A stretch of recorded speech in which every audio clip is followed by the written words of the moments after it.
Hi, it's Sean here with Robinson Controls. This is the first video in a series of videos where I'll go over some common preventative maintenance tasks. In this video, we'll be covering microswitch replacements in our RS74 series pressure switch. Thank you. Okay, so to change out a microswitch, you're going to need some tools.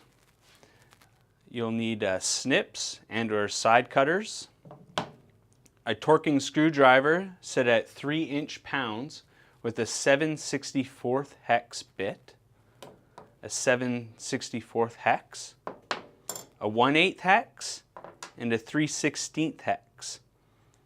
Optionally, you can use a depth gauge as well. You also need a replacement microswitch. So the first step is to follow all the safety rules and regulations, and then we will test our microswitch.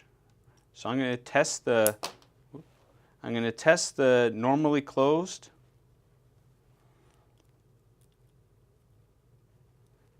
activate the pin plunger on the bottom, test the normally open.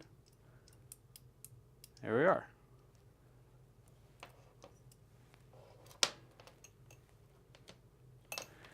Then I'm going to cut off, if you're using car seal lockouts, use the side cutters or snips to cut them all off, then you can remove the cover.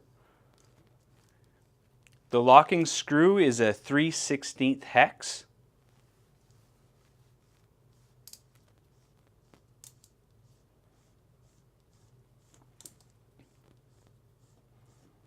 The microswitch assembly is mounted inside the enclosure with a 1/8 hex. So we will unscrew that.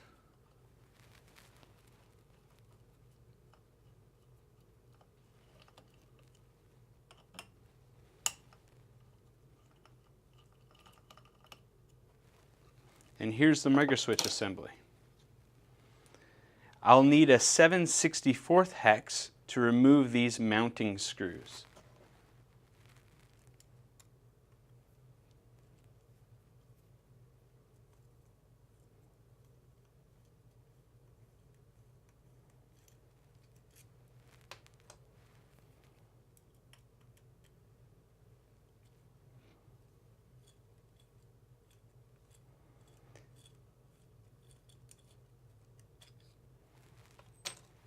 Take the old microswitch out, replace it with the new one. So with the assembly, with the circular relief facing you, we want to make sure the pin plunger on the microswitch is orientated on the right hand side.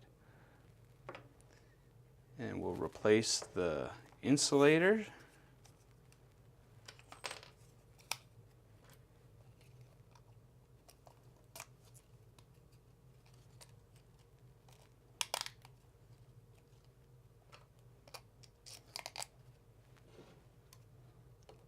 Screwed into the block. We will use our torque driver, which will be set at 3" pounds, and torque our mounting screws on. Under torquing you risk moving the microswitch. Over torquing could damage the microswitch.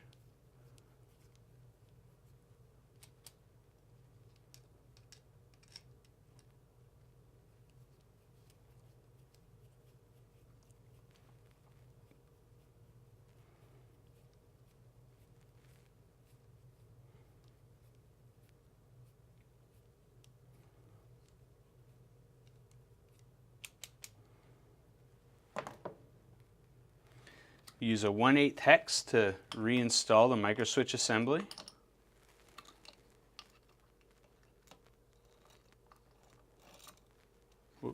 Use a 1/8 hex.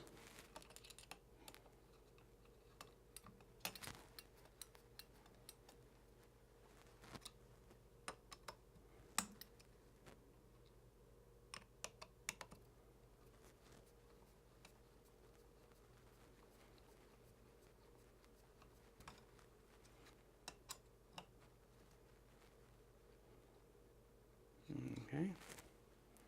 Then we will relieve the pressure, so we have no pressure. Make sure that there's resistance and there's load on the spring. The idea is to make sure the piston and rod are in its lowest position. And then we're going to calibrate or reset the gap. To do that, we're going to hook our test light in up. I'm going to hook it up normally closed. Then we're going to back out to find our minimum gap. So I'm going to turn this out until the pin plunger activates on the trigger tube, and then the light will go out. So do that until the light goes out or until you run out of travel. You can use a depth gauge, or you could just turn this 2 full revolutions. So we need a 12 1/1000ths of an inch gap. Each revolution is 6 1/1000ths of a gap. So I'm just going to turn this in 2 full turns to get the gap. Okay, so we're 12 thou away from the trigger tube. Then I'm going to increase the pressure until it trips to verify the gap.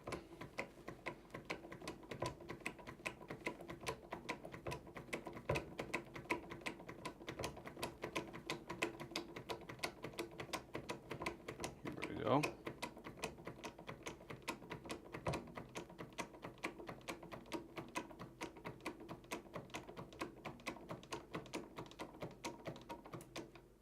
Okay, then we'll verify it reset. There we go, and that's how you swap out a microswitch.